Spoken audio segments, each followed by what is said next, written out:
What's up, guys? It's KB. Make sure you subscribe to the Underground Sports Philadelphia YouTube channel. Click the bell icon down below so you don't miss a single video from us. And thanks for tuning in to another video from Underground Sports Philadelphia. Now let's get into it. Philadelphia, baby, you're going to love it. Best sports fans in the world. Actually, the worst, but that's what makes them the best. Welcome back to Top Bins, the show bringing you all the latest from around the world of football, soccer, whatever the hell you want to call it. It's KB, Harrison, and again, Mark Kramer. Mark on the pod again. People are not saying anything. Not saying anything. What a time. What a time. We got a great show lined up for you guys. I'm going to be talking Premier League, some Champions League, and, of course, going around those transfer rumors because a lot has been going down this week since we last recorded. So we'll get into all of that as well and get you set for what should be a very, very fun weekend of action. But before we get into everything, make sure you guys are following us on the socials on Twitter and TikTok because apparently TikTok's back for now. At FC Top Bins, and then on Instagram, Threads at Top Bins Pod. Subscribe to the podcast on Apple, Spotify. I was talking to Mark about this. I was like, hey, since we brought the pod back, numbies are doing well. The numbies are doing well. The people miss the pod. So keep subscribing. Apple and Spotify. Be a friend, tell a friend, let them know that Top Bins is back for good. And leave a 5-star review on your podcast platform of choice. And then subscribe to the Underground Sports Philadelphia YouTube channel. It's youtube.com/@Underground Sports Philadelphia. It's where you get full video episodes of Top Bins every single week, full video episodes of every show on our network, clips, shorts, live streams. It will also be the home of the Premier Decision coming next week before we record. So next week, this is my last episode without a declared fandom, which feels really good. We are 96 subscribers away from 1,000.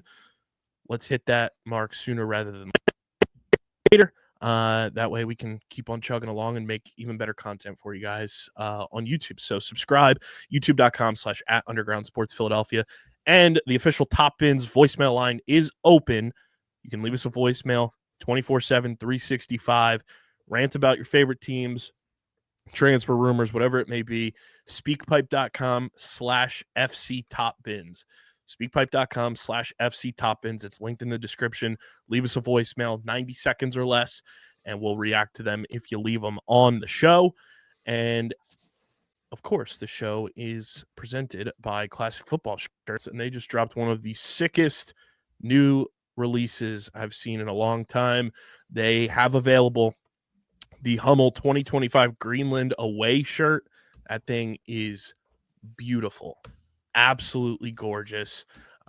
Huge fan of that. I've had it in my cart since it dropped, and I'm just like waiting for the perfect time to pull the trigger on it because that thing is gorgeous.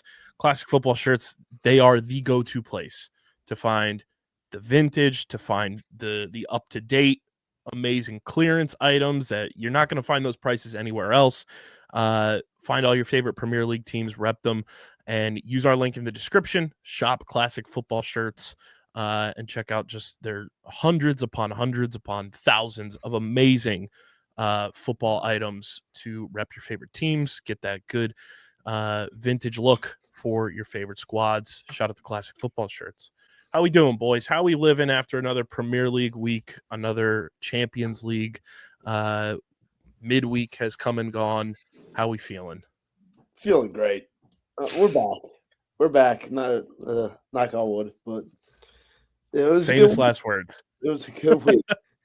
First one in a while for Chelsea, so I'll take it. Depending on the competition, I either feel terrible or I feel great. So I'll just leave it at that. Understandable.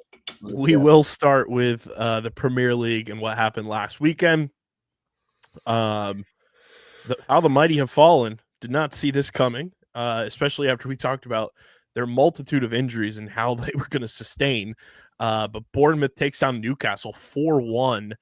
That was you texted in the group chat, Mark. I woke up and opened my Premier League app and I was like, whoa, did not expect that. Their first loss in 2025 and just a dominant performance from Bournemouth that they absolutely needed, especially with the injuries that they have. I was shocked when I saw that was the final.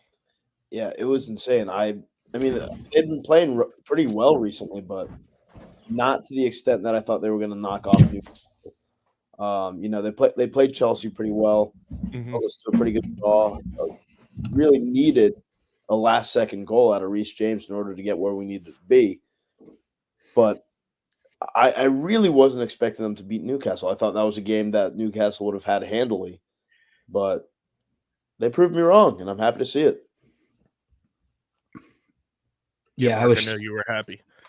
Yeah, I was happy. I was obviously since it was a 7:30 game and my team wasn't playing, I wasn't gonna watch or wake up and watch. So you can imagine my surprise when I saw the result, and then I watched the highlights. Seemed like Bournemouth not only just won, but like thoroughly deserved that win too. Mhm. So very impressed. Good hat trick for Kluivert. Really enjoyed his third goal in particular.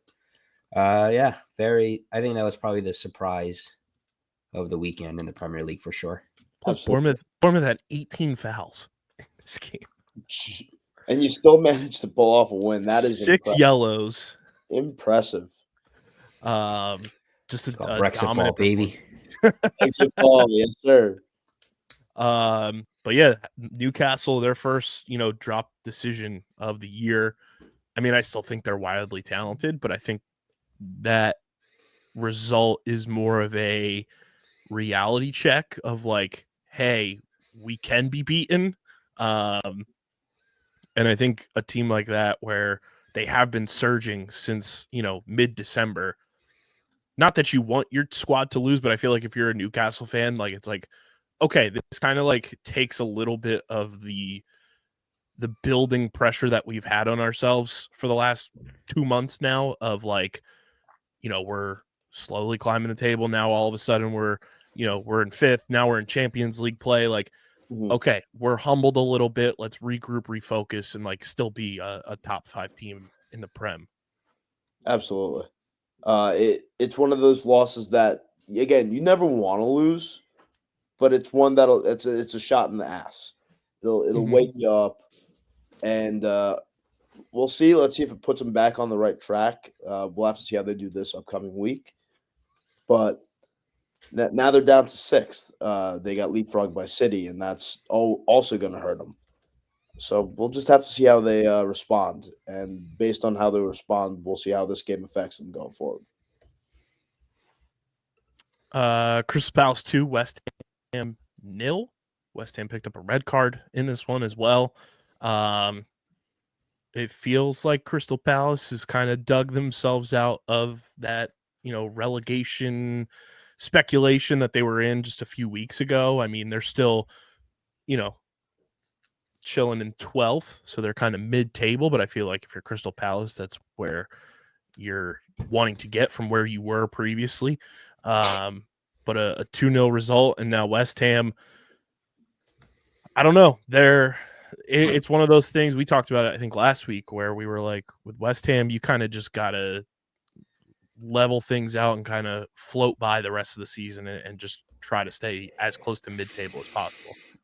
Absolutely. What they had higher aspirations when it came to the start of the season, but you got to be realistic at this point of the year.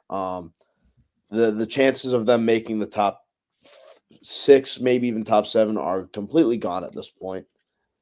So now you just got to hope that you can leapfrog United, leapfrog Palace, leapfrog Brentford, and stay around 10, stay around 9, just anything to get you above 14. Yeah, I mean, at this point, just for them, it's just, I'm not saying they're in trouble of relegation, because I think there are worse teams than West Ham, but I think they just need to just stabilize everything. Just see the season out, maybe go up a couple of places in the table from like 14 to 12th, and just try to, and the biggest thing for them is try to just see how Graham Potter wants to play and just see if there's signs of progress in terms of them understanding his system and what they want to, how he wants them to play. That's probably their 2 biggest goals for this year, the rest of the season. Yeah, and kind of just overcoming this red card now. Mavropanos. Yes. catches that red. So we'll see how that shakes out for them. Liverpool 2, Brentford 0. I know Mark wasn't happy about that one. Nope. What else? I was very excited too. The Darwin Nunez game. Is he? He learned how to stay on side for once. Scores 2 in extra time to salvage the win there for Liverpool. And I mean, this comes when the not rumors per se, but stories coming out that apparently Liverpool rejected a $75 million offer from Saudi for Nunez.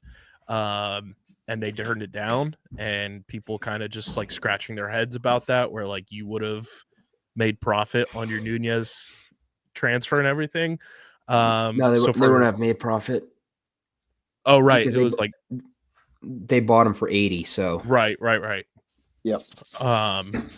But again, I think if you're Darwin Nunez, you got to feel good that you had a game like this, just for a personal standpoint and just from a, keeping things rolling for Liverpool. But for you personally, when your name's just swirling around in the news about stuff like that, you got to feel good, putting those 2 in the back of the net. Absolutely. It's I can still score. I'm still at the top of my game. Get off me kind of thing. And as a striker, if you're not putting them in the net, what are you even doing? What's your purpose? So that's got to be a huge confidence boost to him.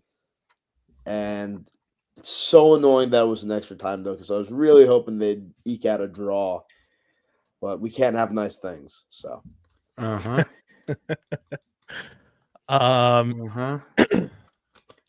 Fulham 2, Leicester City 0. Fulham definitely needed that game. So a good result for them to kind of stay in the top 10. I just saw it popped up. I was like going through on Twitter, on the Top Ends Twitter, and the Leicester City like final score graphic popped up, and man, their fans are going through it. The responses to that final graphic tweet were absurd, and it's just like they are in their bag in terms of just they're down bad. Yes, they're distraught, bamboozled, hoodwinked, ran amok. They are just like relatives. They're responding to that graphic with like, it doesn't matter who we bring in. This is a whole organizational failure. Yeah. And I was just like, man, I'm glad I didn't have them anywhere close to my top 8. No, you would not want to be a Leicester fan right now. They're in hell. They are actually in hell right now. And it's a shame because always kind of like that club, but an aging Jamie Vardy can only do so much. Yeah, the Vardy slander in those responses was crazy. First of all, why the hell are you slandering possibly your club's greatest ever player just because he's getting older and not producing the same? It's not on him. It was so fun. I was like, man, it was wild. If you want some fun, go through the relegation teams and read their responses to final score graphics. Oh, it is some of the best tweets you will ever read on a weekend. Except for Southampton. I'm sure those fans just pretty much already accepted it. Oh yeah. No, they're just like, all right, whatever. Mark, are you ready to talk about your 2-2 draw to if I must. Aston Villa 2, Arsenal 2. Where do I begin? I felt we were fine, especially just because we played literally 2 days prior, or 3 days with 2 days rest. And as I said about Wednesday or last week's episode, how we need just more depth up top just because of all the injuries. We just need another option. And so I thought we played fine. And we go up 1-0. I think that was fully deserved. And then we get the second goal, and I'm thinking, all right, cool. And then Aston Villa scores 1. And I'm like, okay, fine, still 2-1. And then they score the second one. And I'm like annoyed because it was a good ball by, I think it was Matty Cash. Yeah, it was Matty Cash because we were terrorizing their wings or their fullbacks in the first half.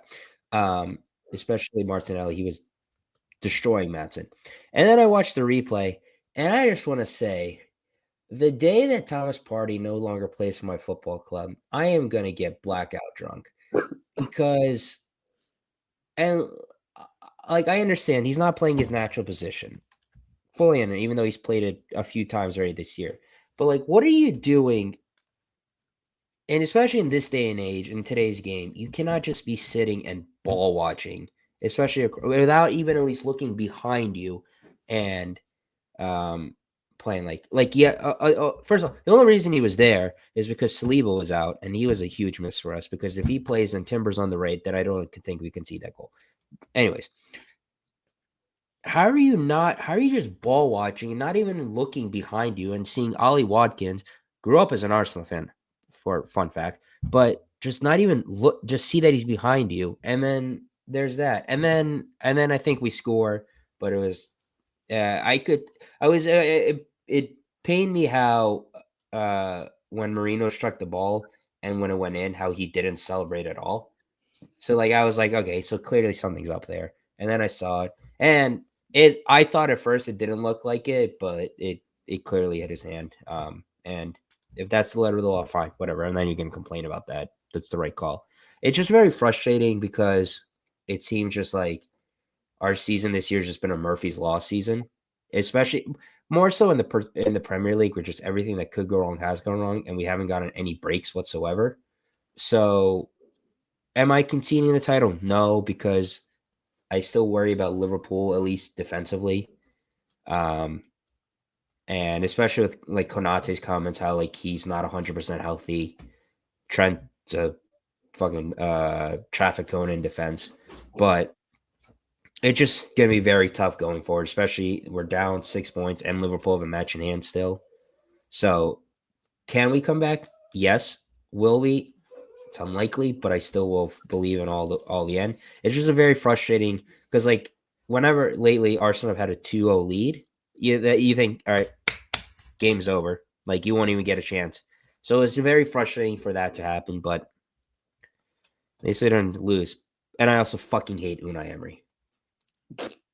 That was more so who I was saying about your arch nemesis. I know how much you fucking hate him. Still haven't forgiven him for all the years of pain he caused you? No, it made me feel embarrassed to be an Arsenal fan. And I lived through the banter and all this shit I got from my friends in my group chat. I felt embarrassed. The most embarrassing game is that fucking Watford game where we're up 2-0. Yeah. And then we gave up 31 shots to fucking Watford. Embarrassing. Fucking hate him. So I was happy that he lost Tuesday, but we'll get to that. Big result for Villa. You know, they stay in the top 8 now. But I mean, they needed to get at least a point there to kind of stay above water with where they were. And I mean, they got lucky that Newcastle dropped points completely. But we'll see, you know, if the Champions League play catches up to them as well, you know, throughout the rest of this month, going into February and everything. But good result there for them last weekend.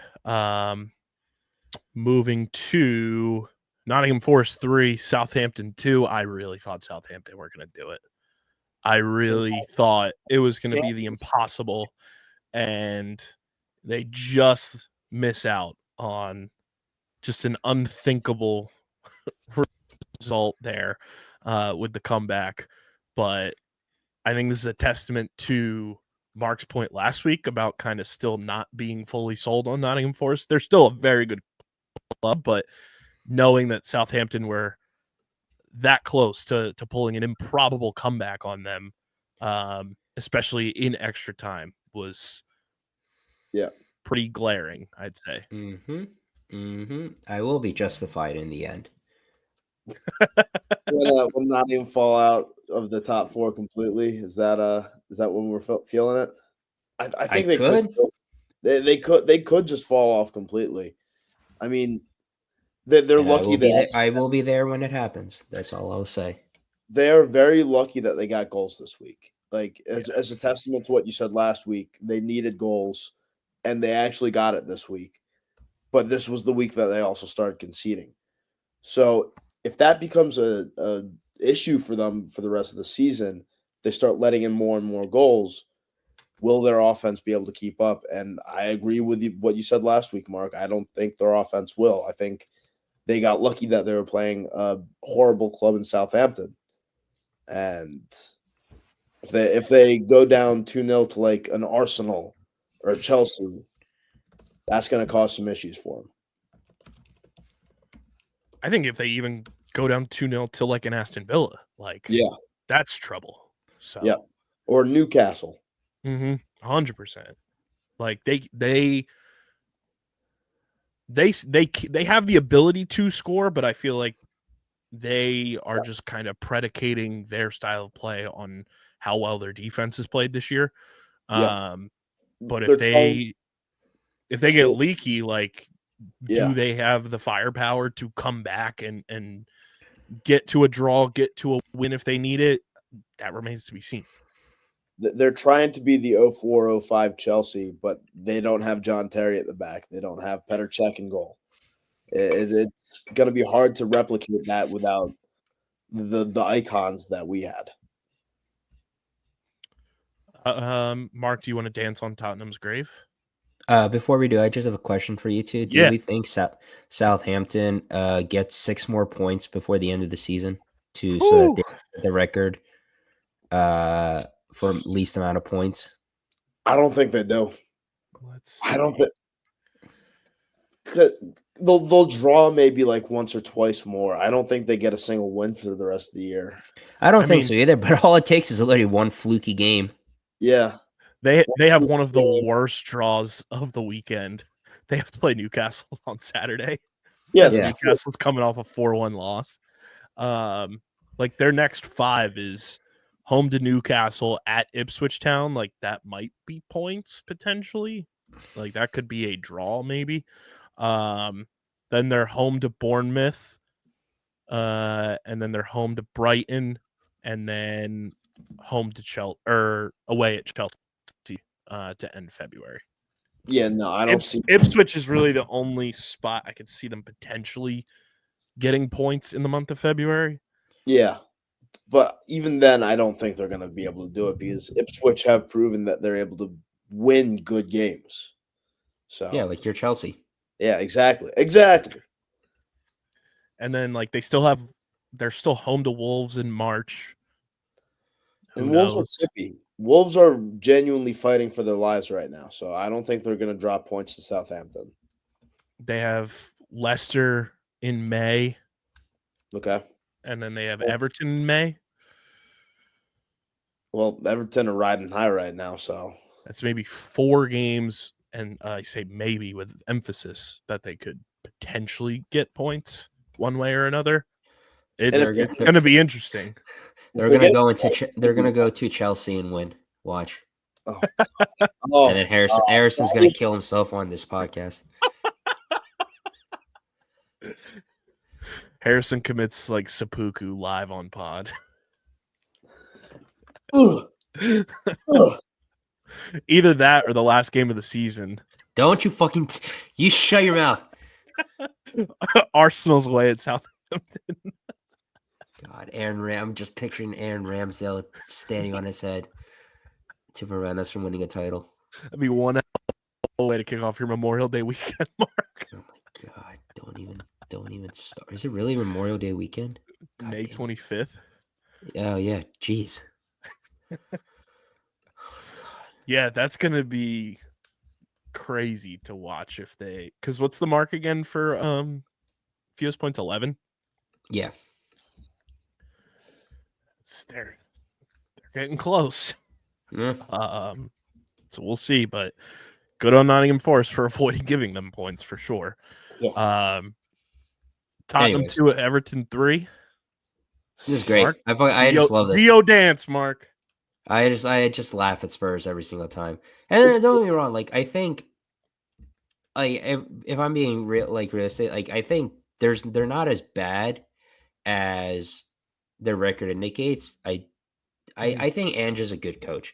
Yeah. He's very fixated in the way he's playing, but it's fine. I think they've been hammered by injuries, Absolutely. and the signings that they have made are like you can't. I see the vision that they were going for. It's like they signed Solanke, fine, but then they just signed a bunch of these young guys who have a lot of potential. But like when you're Spurs right now and you're coming off a 5th place finish, like you kind of need to sign a little more established players, and then like get a little more consistency, and then you can go for like those young players. However, this all stems back to that City Spurs game from last year, where if they won, yes, it would have helped Arsenal, but then they could have gotten Champions League, then they could have gotten Champions League money, and then more people would have been willing to join Spurs. They're I'm not saying the players tank that game, but like their fans' gleefulness of them not winning that game and them not letting us win the title. I'm very happy that they're suffering because one, I hate Spurs, but two, those fans deserve it because of how cheerful they were about their team not winning that game. You always want to win. I don't like, God forbid, if like Arsenal need to win to get Champions League, but then a win gives Spurs title. I don't care. I couldn't care less. I would rather win and get the Champions League just to get that prestige. Granted, that will never happen because LOL Spurs, but they deserve everything that's coming to them. I also I do think they need to give Ange more time, especially just let everyone get healthy. Mhm. However, I thought Arsenal's depth was bad. They have no depth at all. None. Whatsoever. And good for Everton too. Yeah. Yeah. That's the rare non-draw for Everton. Yeah. Good for Moyes to get his first win back. Yeah. I think so. I mean, Everton legend. I love watching expressions freak out on his live streams. Oh, I see those clips on Twitter all the time. They're hilarious. Oh my God, it's the funniest shit. He's so goddamn funny. Uh-huh. But yeah, good win for Everton. Brighton 3, Manchester United 1. I mean, who let Brighton get hot? They've won 3 games in 9 days, including the FA Cup. And Jorginho is on fire. He's got 4 goals in those games. Also on top of that, I think pretty cool history made in this game too. Mitoma now has more goals in Premier League history than any other Japanese player with his 15. So that's pretty cool. Wow. Really? That low? Wow. 15 goals in 75 appearances. Jesus. I mean, there hasn't been that many, at least notable Japanese players, at least attacking wise. Like there have been a few good defenders in midfielder, but none like in the wing / striker. So the Japanese players usually go to the Bundesliga and ball out. Yeah. Or if they come to Premier League, they tend to be more defenders like Tomiyasu or Endo, or Endo's a midfielder. He plays in the back. And then former Southampton guy, Yoshida, who I believe plays for LAFC. Yoshida? I think you're right. Let me look that up. Yeah, I think you're right, too. That sounds right. Maya Yoshida. Yep, no, he's at LA Galaxy. I mean, Minta got to go in early. Minta scores in the 5th minute in this one. Bruno Fernandes scores in the 23rd. And then Mitoma and Ruder score to kind of put it away. And reading through that was absolute scenes. Everyone calling, saying that that's Brighton's playground. Brighton's playing good ball right now. And I think they, like we said last week, they kind of utilized the FA Cup properly, where like they didn't rest a lot of their typical starters and everything, let them play, and they kind of played through it. And I think they're finding form now. We'll talk about somebody who's going out on loan for them later on, but I think they're finding the right combinations at this point in the season. I think it's good for them because, we've talked about it, Harrison, even before Mark started coming on with us too. Like, this was the time of the year where Brighton needed to find that form if they wanted to have any thoughts of Europe, if they wanted to kind of capitalize on a season where you spent $200 million in the off season. So good result for them. And I mean, Man United not looking great. not looking great. They're in 13th. Everyone was feeling great last week after, they win, and then down the toilet they go. Brighton jumps up to 9th in the table with 34 points. And I think the big thing too is like Brighton's like capitalizing on their goal differentials too to kind of, shake out some tiebreakers there. But they're ahead of Fulham. They're ahead of Brentford, and they're right on the tails of Aston Villa, Bournemouth, and like Newcastle's like in sight from their loss. So Brighton's got to be feeling pretty good right now after their past couple of results. Like I said, 3 wins in 9 days is difficult, and they got to feel pretty good right now. Absolutely. I mean, and it's always got to feel good beating Manchester United. I don't think there's a single team or fan base in the Premier League that doesn't hate United. They're one of the teams that is just universally hated. So it's a good vibe. It's a very good vibe, and things are buzzing right now in Brighton. I'm sure the weather's pretty cold, but people will be hitting the beaches out there soon. And vibes are not good in Manchester right now. The vibes are not good. This is also a pretty wild stat. The only teams to record 3 consecutive Premier League away wins at Old Trafford: Manchester City and Brighton. Wow. That's ridiculous. I would have thought, maybe an Arsenal or like. No, we played a lot of draws there back in like the heyday of the rivalry. That's very true. We have some historic wins, but I don't think we had never won like multiple in a row. Now you get one real good one, and then like 3 draws back to back to back, and then maybe you drop one, maybe that you win one, but then it's another 3 draws.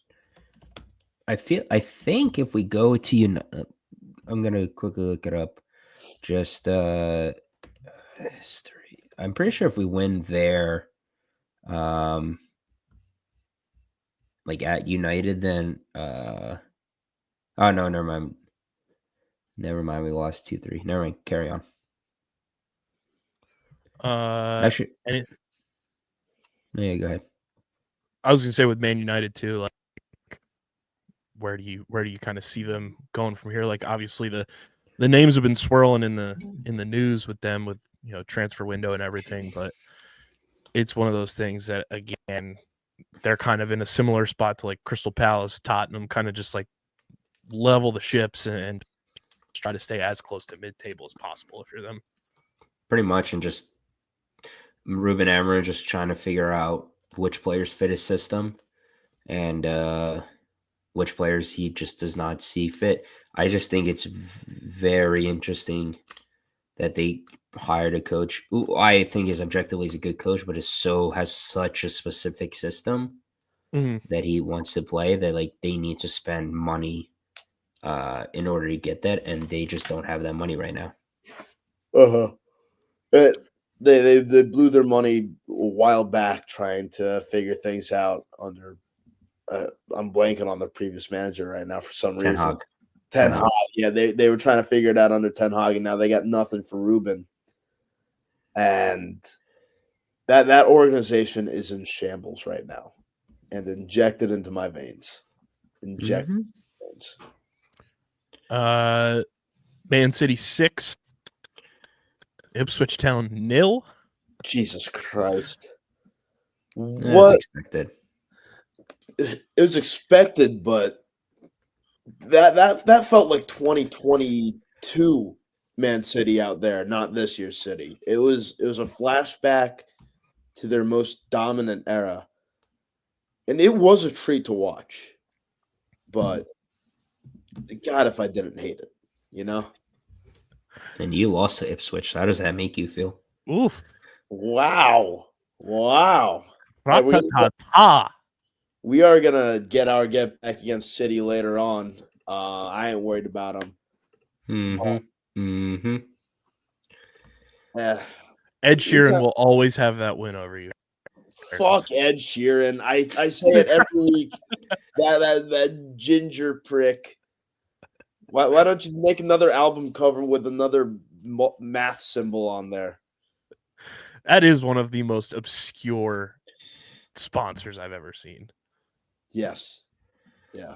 Outside of one. gotta send it to Mark. I showed somebody. I forget who I was showing. There was a, like back in the day, the jersey sponsor was just like no smoking. You do need to show me this.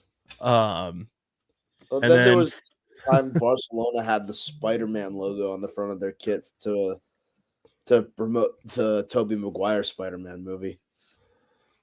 It was a trip. Harrison, you get back on track. Finally win a game. Congratulations. Chelsea Hey, win God. 3-1 over Wolves. Oh my God. Hey, we figured it out. Another goalkeeping blunder, but at least we had the goals behind us this time. Trevor Chalobah coming back. He looked really good. He needed that time away on loan, so I'm glad he went off, did his own thing, and now he's back and ready to rock. So we're chilling there on that front.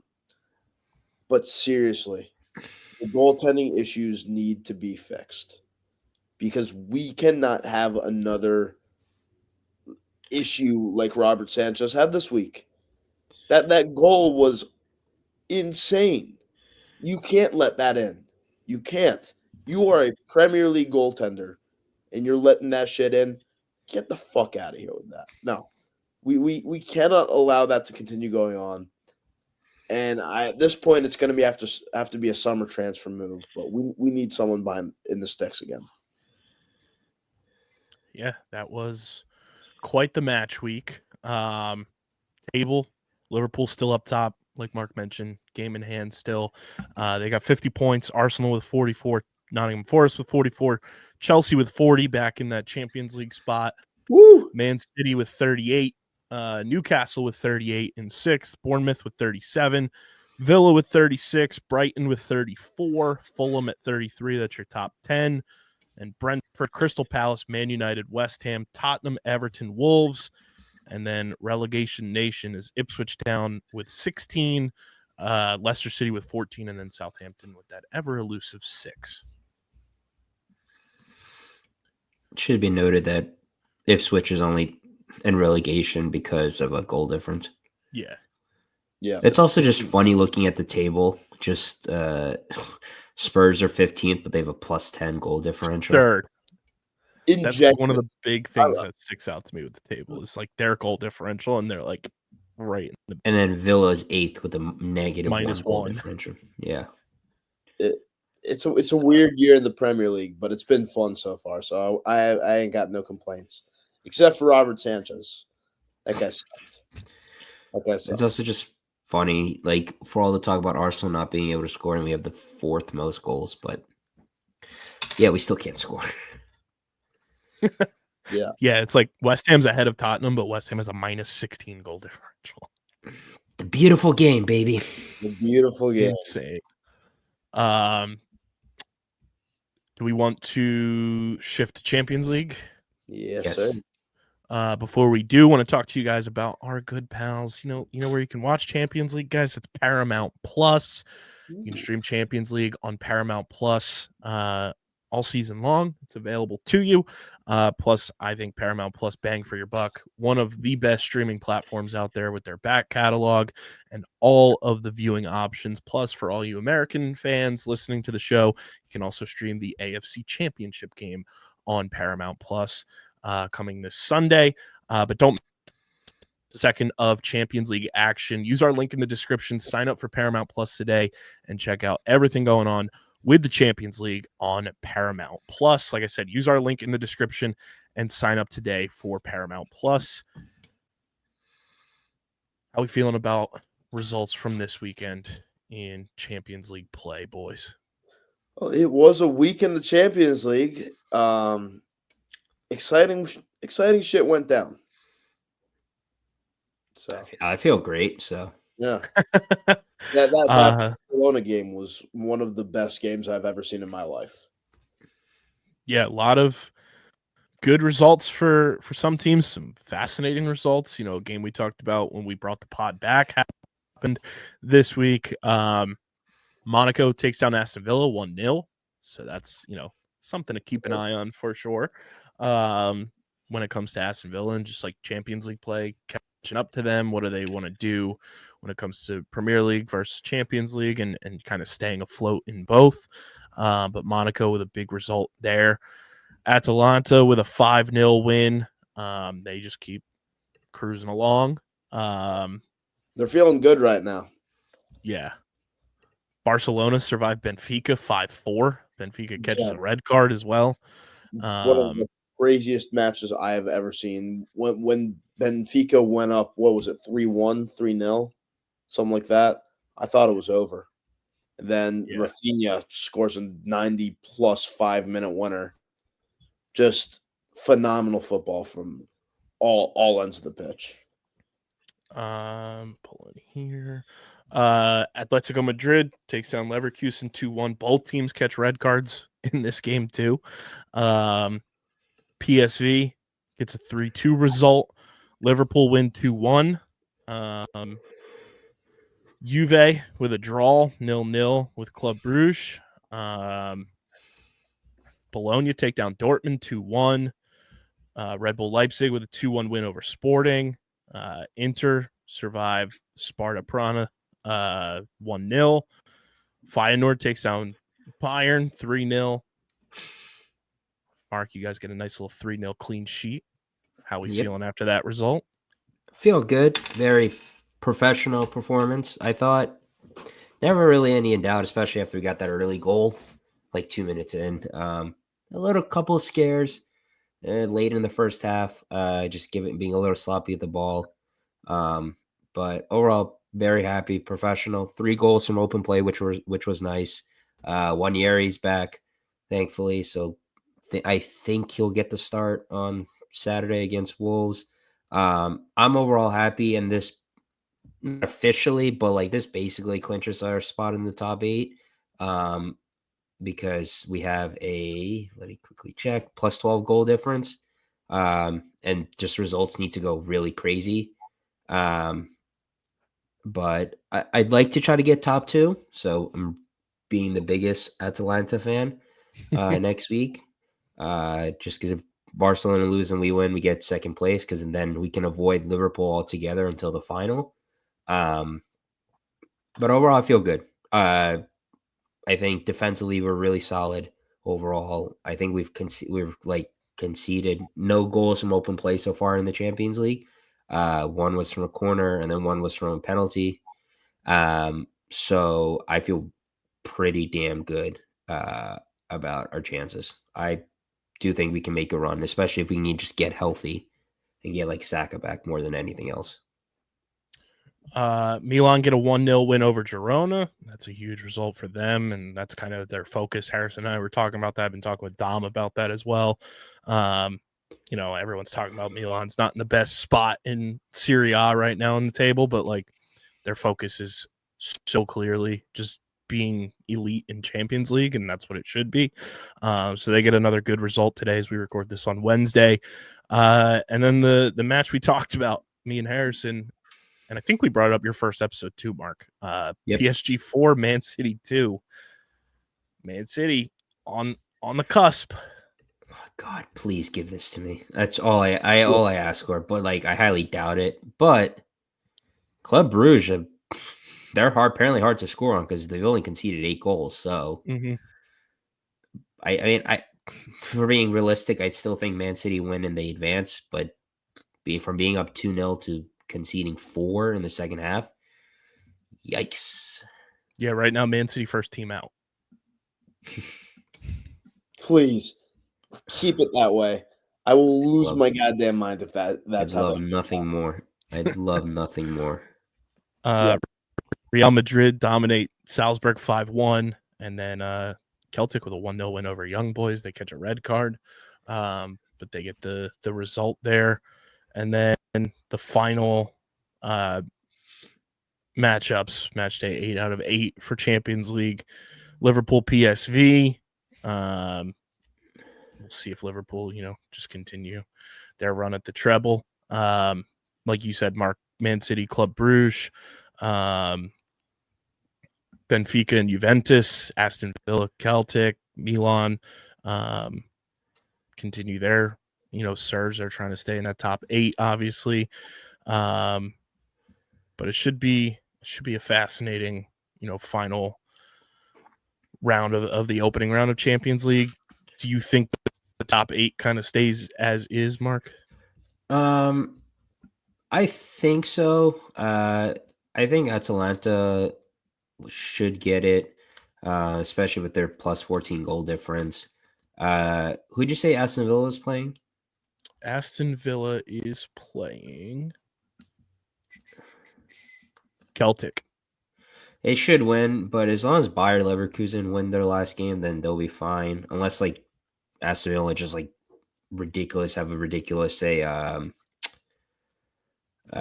like just amount of goals that they score past them. I don't see any changes. Like there might be like changes in terms of like the order of the top 8.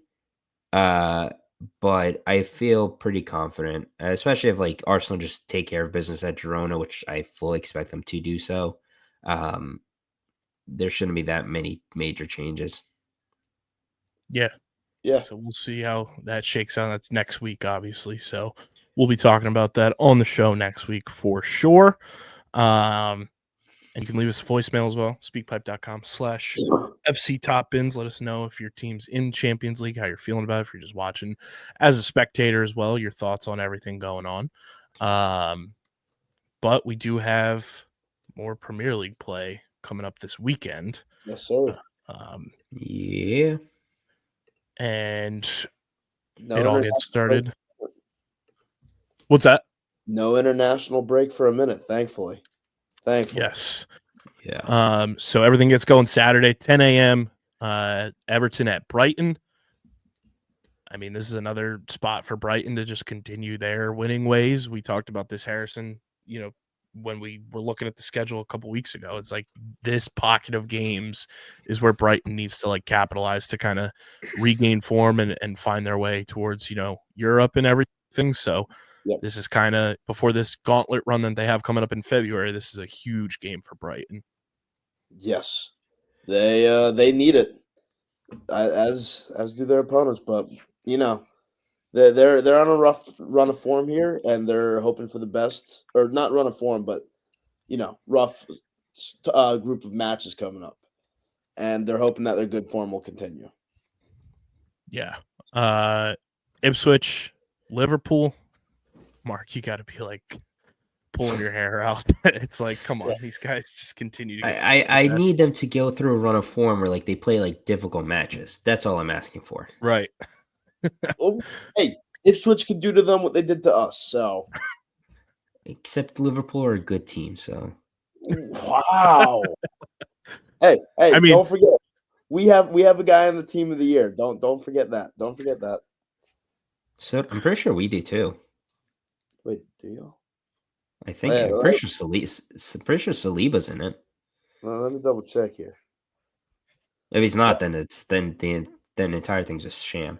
No, Saliba's in it. Yeah, exactly. So okay. My argument has been shut down. Thwarted. And I don't even play like FIFA that much anymore, and I know that. Yeah. And a former player of yours is also in there, in Emi Martinez. Oh God, I don't get, because he's a good keeper, but he's not like top 5 in the world. Well, it's a popularity contest. I know, but still. Yeah. Then Chelsea dominated the women's team of the year, so that's good. There you go. We'll take that. Dubs all around. You'll never sing that. Newcastle and Southampton, probably the worst possible opponent for Southampton this week after Newcastle's result last week. They're going to get destroyed. The Saints. Like, what is that final score going to look like? I don't. So, like, the record for largest defeat in Premier League history is 9-0, and it was, I think, United against Southampton. I think it was in the COVID year. Correct me if I'm wrong. I believe you're right. I'm not saying that it will happen. However, Newcastle last year beat Sheffield United 8-0, and Sheffield United were bad. and Southampton are just as bad. I don't think they're as bad defensively because Sheffield United were just horrific. Trash. However, it would not surprise me if we saw like a 5-0 with like an Isak hat trick. I was gonna say Isak hat trick has to be like minus money on any sports book. Like that's gotta be. I'm saying 7-0. That's gotta be like bet of the century. 7-0. Isak hat trick. Anthony Gordon hat trick. I hate Anthony Gordon. Almiron with 1. Let's see. I don't think they're gonna play Almiron with his move to Atlanta United being almost done. That's true. I just couldn't think of another Newcastle player. Let's see what the line is for that game right now. It's got to be like minus like 450. Yeah. Well, I was gonna say the spread's got to be like minus 3.5 Newcastle. Newcastle's only minus 250. Really? Maybe because they're on the road.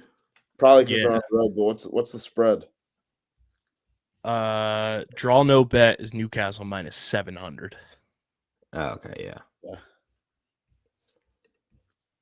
And then Isak anytime scores only minus 185 with the way he's playing is kind of crazy. Anthony Gordon's plus 160.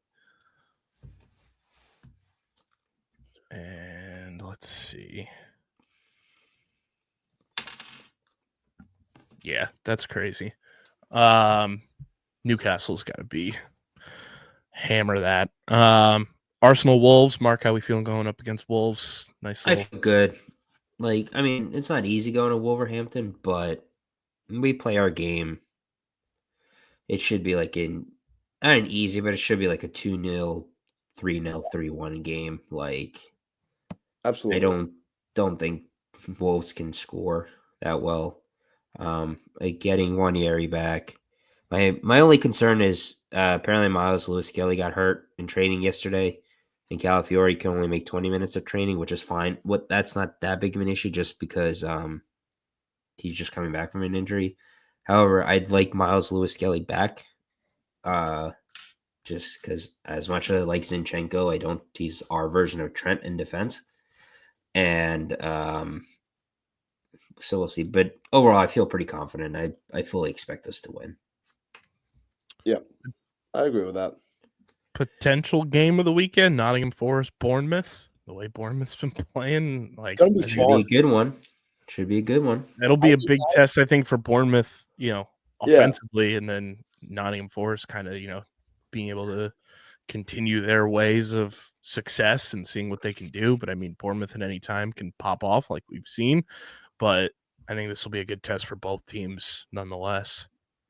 I did not expect Bournemouth or Nottingham to be this fun going into the season. So I'm really looking forward to this one. It's going to be a barn burner of a game.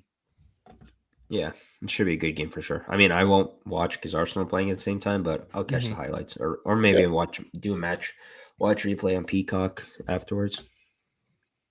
Harrison, your way at Man City. Hey, this one, this is our revenge game right here. This is our revenge game. They're on a rough run of form, except for the 6-0 win. But apart from that, they haven't looked too good. And they got lucky that they were playing a team that's actually not good and not just a team that's playing down to competition. We should play up to competition this week. If Robert Sanchez fucks up one more time, he needs to be banished to Siberia or something.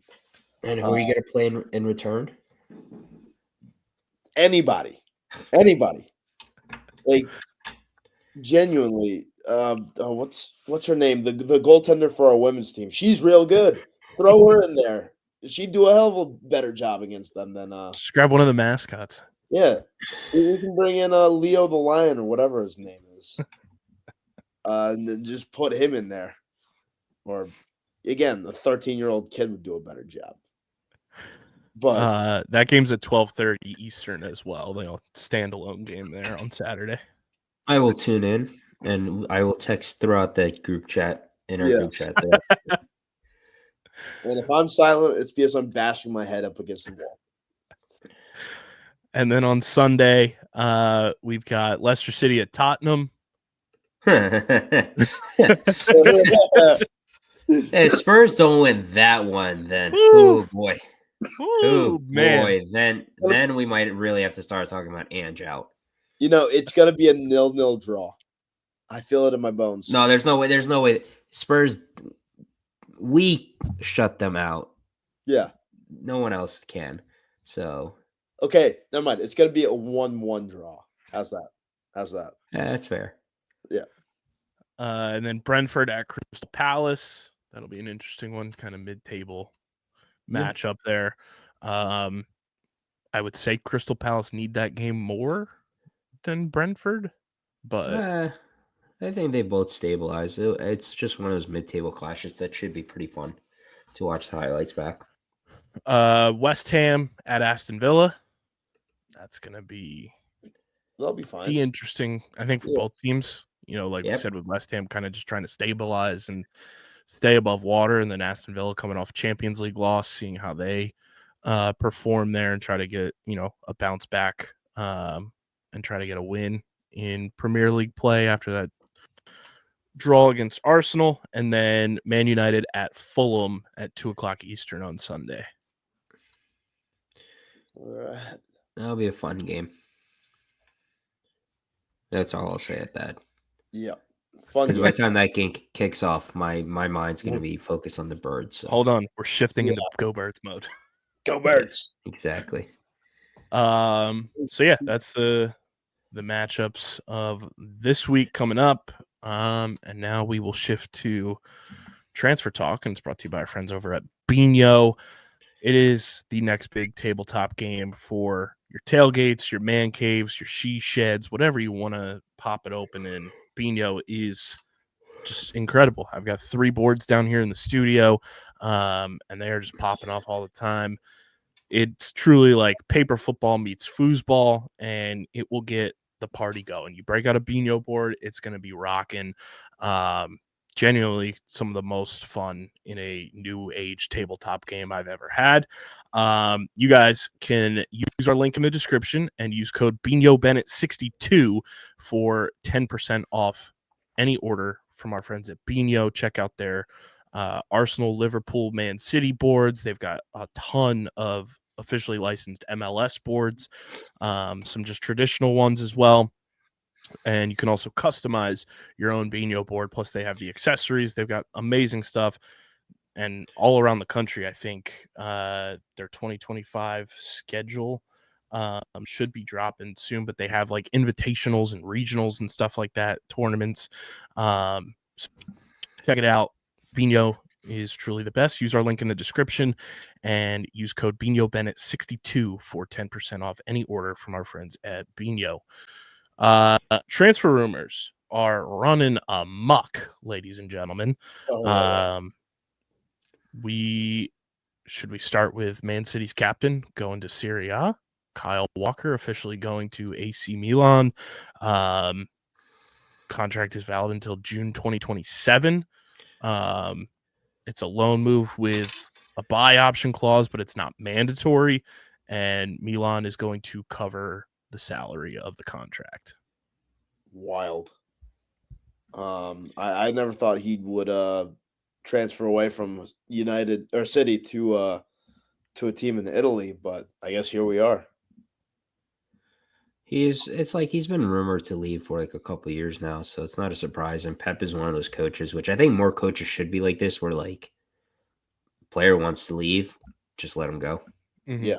Don't unless you can really feel like you can convince them. Otherwise, it's just not worth like toxicity that could potentially rise up. So, but yeah, should be a good move for Milan.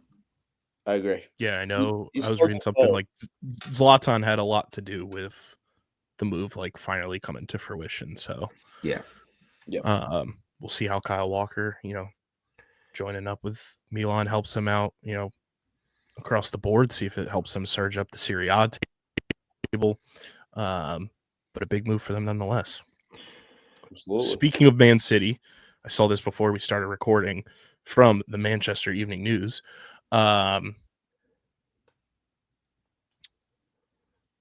Josh Wilson Esbrand is joining Stoke City on loan for the remainder of the season from Man City as part of this 250 million revamp that they're undergoing here in this window. And the Marmoush and Kustanov deals are official. Talk about a midseason shakeup for a Titan. Plus, they extend Haaland through 2034. Yeah, that was ridiculous. Just out of nowhere. That video Haaland posted was one of the funniest things I've ever seen. Just went full Doctor Strange mode. He's just like levitating in the snow. They just don't care. They're just like, yeah, we have these allegations. Who gives a fuck? It's either one or two things. Either they know that they're getting away with them, and then they can do it, or they know they're not getting away with this, or they're going to hit with probably like a transfer ban, and like they are preemptively getting ahead of it. Mm-hmm. It's one of the two. And it's crazy. I think they're preemptively getting ahead of it. I really do. Because that's the I hope so. Shit. That's the type of shady shit they'd get up to. Let's be honest. Be honest. Because I feel like in my very premature Premier League viewership and following along with, feels like a huge January window for a team. Yes. Yeah. Compared to most. It's a lot. It's very hard to make transfers in January unless you're willing to overpay. So. There's a lot of overpaying. Absolutely. Harrison, your team's in the transfer window news. Yeah, we are. Renato Vega going to you. Shocker. Yep. It is what it is. Loan deal for $5 million until June. No buy option clause. And then he goes back to Chelsea at the end of June for the Clubs World Cup. And he's expected to play center back at Juve. Well, we have so many players in our club that it just makes sense that we have to loan out a few of them. You think anyone's going to notice that he's gone? I didn't even notice he was here. So that answers your question. No, nobody's going to notice he's gone. Scale 1 to 10, your thoughts on the move? Nah. I can't even give it a proper register. He was just one of a million members of our club. Never saw the pitch, so I couldn't tell you what I think of him. This one came across today that shocked a lot of people. I have a lot of friends in the Carolinas, so they were pretty stoked about this. Wilfried Zaha to Charlotte FC on loan through 2026 from Galatasaray. I have not thought of Zaha in a minute. That man used to be a baller. And what you said he Charlotte was FC. He was at Galatasaray. Galatasaray, yeah. It's hard to find the Turkish league games in the United States. I guess the only really time I ever see the Turkish teams play is during the Champions League. So that would have to factor into why I haven't thought about Zaha in years. But yeah, he's on loan through 2026 to Charlotte FC. Charlotte FC social team posted the Ted Lasso scene, and they just clipped in Zaha's name, which was pretty funny. But big move for Charlotte. Huge. He's a baller. It's going to be fun seeing him play in the MLS. I can't wait to see him his first time seeing Chester, PA. Yeah. The Zaha mind could never comprehend.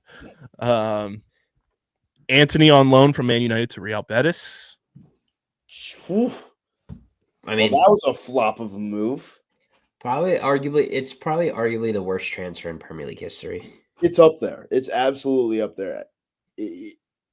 And a couple of those other worst transfers of all time in the Premier League, at least some good things came of them. Like, people like to shit on the Fernando Torres to Chelsea one. We got a Champions League out of it. We got a couple FA Cups. Yeah. What did United win with Anthony? Nothing. FA Cup. Well, an FA Cup, but... And a League Cup.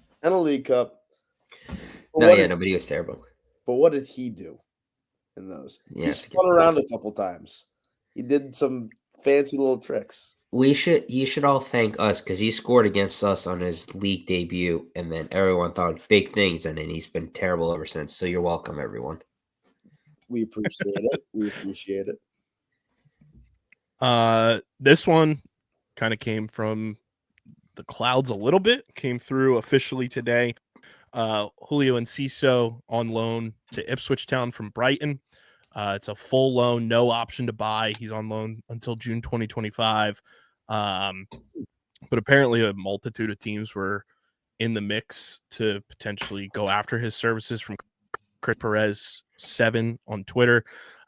Brighton turned down Dortmund and Atalanta bids, and Enciso chose Ipswich over Man United because he wanted regular playing time. Jeez. He also wouldn't. I don't know how he'd fit the system for Amarin. So yeah, it's pretty. Do not blame him. I think the big thing with this too is the kid that they brought over from Inter Miami is on the Paraguay national team with Enciso. So it was like, oh look, he's got somebody to kind of teach him the ropes, and now Enciso's gone. So good luck, Chuck, with that. But I mean, I'm sure they'll keep in touch still.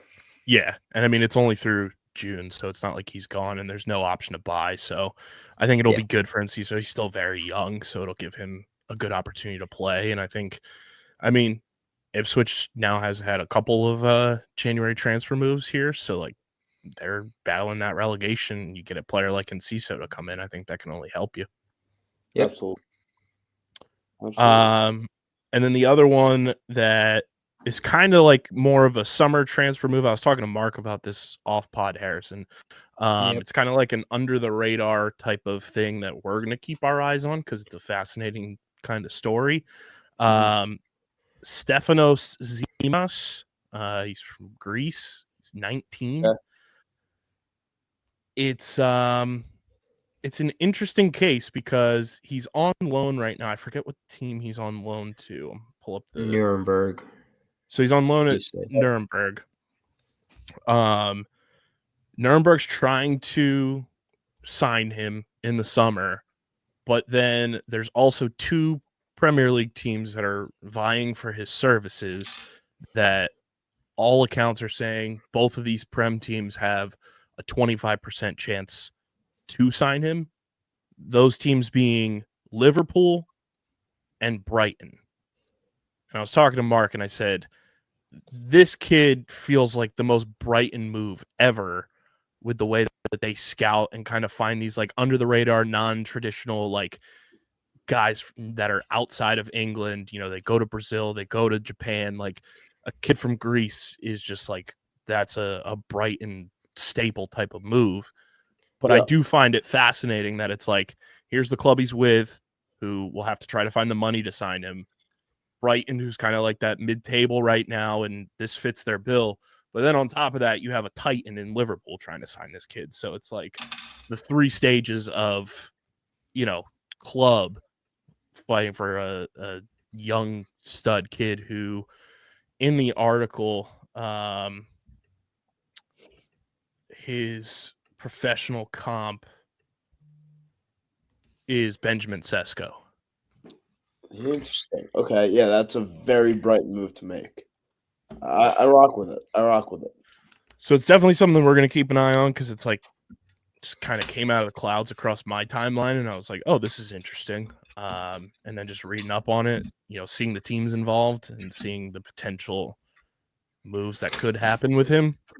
I mean, if you have a team like Liverpool vying for your services, you got to be of some sort of stature. And then it fits another team's, scouting bill perfectly.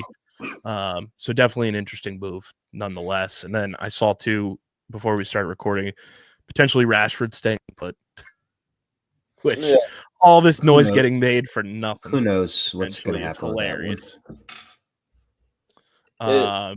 Always a lot of noise. And then another City move to Fabrizio Romano tweeted this today. Juma Ba is joining Manchester City, but he's being loaned back to RC Vens, 18-year-old center back, very City type of. move, I would say. Yeah. And again, they're trying to get in as many transfers as they can before it all comes crashing down for them. And then just an hour ago, too, came through. Hakimi signed a new deal at PSG until June 2029. And there was one other thing too. Murillo signed an extension with Nottingham Forest as well. So that was the other big extension of kind of just staying put there. But yeah, anything else, boys, before we hop on out of here? I think we gotta eliminate some teams here.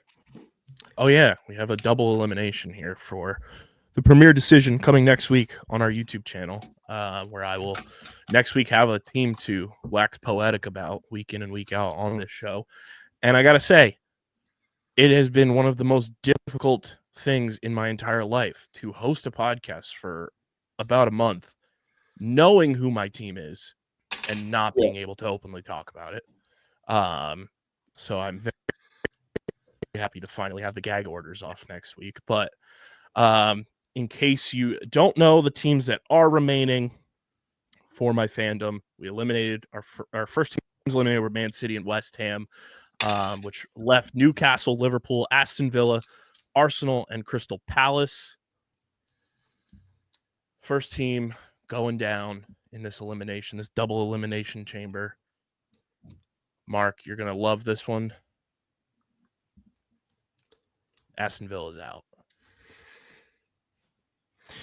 Whatever else happens, it's already a win. So carry on.